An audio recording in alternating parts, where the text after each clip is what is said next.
Homeless girl gives her lunch to this blind lady, unaware that she is hiding a big secret. Lena was homeless, but she was optimistic and thought that one day she would achieve great things in her life. One day, the young girl was sitting on her spot when she noticed an old lady walking feebly. So she got up and offered some water and her lunch, and soon their friendship grew stronger. After a while, the old woman passed away, and that's when Lena learnt the astonishing truth about the lady. When Lena found a friend in a blind elderly lady who was also homeless like her, she went out of her way to keep the old lady happy and well fed. But when Lena lost that wonderful old friend, she finally discovered the woman's jaw-dropping secret. The young girl was poetic and had a knack for writing poetry, but unfortunately, there was no one with whom she could share her poetry. Who said the dreams of those who sleep on tar can't be made of gold? Lena thought poetically as she lay on the cold pavement, looking up into the dull streetlight. She had spent her childhood in foster homes and many families had adopted her, but Lena would always run away. The reason was that none of the families treated her properly, and none of them saw her as anything other than a problem child who was impossible to raise. The young lady also knew that the street was no place for her poetry. Lena would always dream of having an opportunity to show her true talent. The world was too serious to even throw a glance at the 20-year-old homeless girl wasting away on the streets, let alone hear her thoughts on life. Although the roads were a scary place to live, especially in the dark, Lena had no complaints. Most of the time, the homeless girl would hug her empty stomach and go to sleep under the streetlight.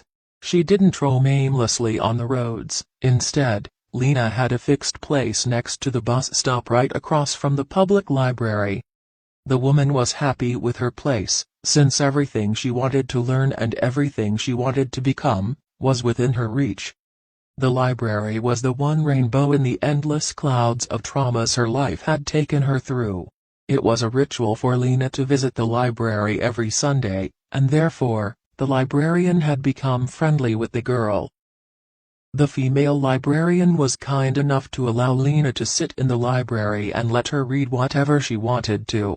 The man who owned the old forgotten cafe next to the library was just as kind, as he would offer her the leftover sandwiches.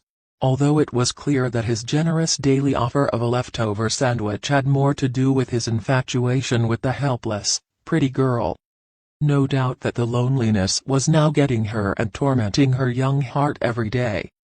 Then one day, she spotted a new face on the streets. It was an old woman who was shuffling around the neighborhood with a cane in her hand. The elderly lady was about to faint because of hunger, but thankfully Lena's strong hands caught her in time. That's when she noticed the old woman was blind. "Water, water," the old woman croaked, not having enough strength to use her voice. The young adult opened her backpack and took out the bottle and helped the woman drink the water from it. After several tiny sips, the elderly woman took a deep breath and smiled in Lena's direction. She thanked her savior, after which both introduced themselves. Lena learned that the old woman's name was Beverly. There were a few seconds of silence between the two women, however, they didn't know that life had put them together on that road for a reason. Then the homeless girl asked Bev if she would like a sandwich. This question made the old lady pause for a minute. She looked at Lena with a surprised face and tears rose in her cloudy eyes as she nodded and realized that no one had ever asked her that before. The question made Beverly trace the face of her savior with her wrinkled fingers and could tell she was young and beautiful. From that day onwards, Lena and Bev found a silver lining in each other's company.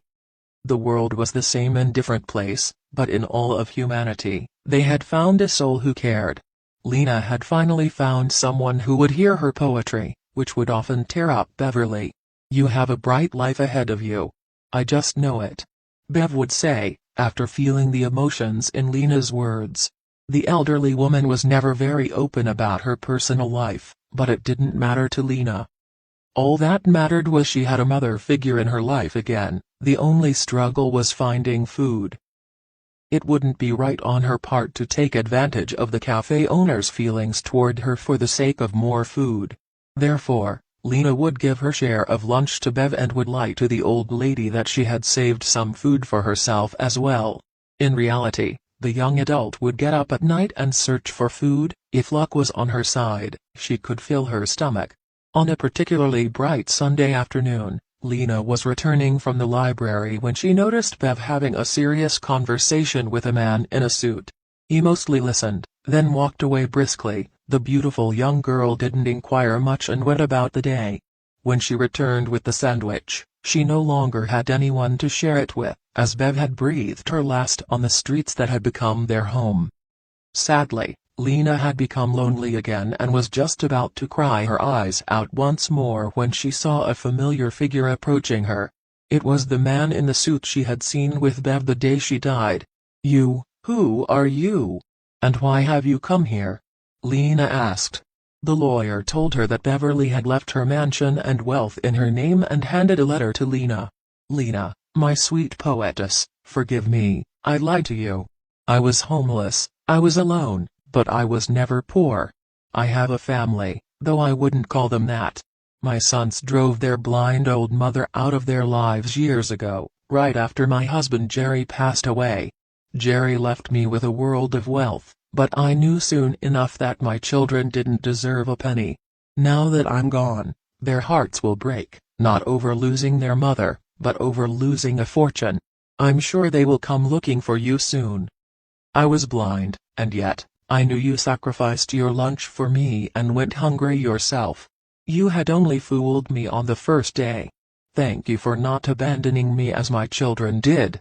I know how your heart must ache, how lonely you must feel. But know that I haven't abandoned you, either. Go running to that bright future that awaits you, my child. Love. Your Bev.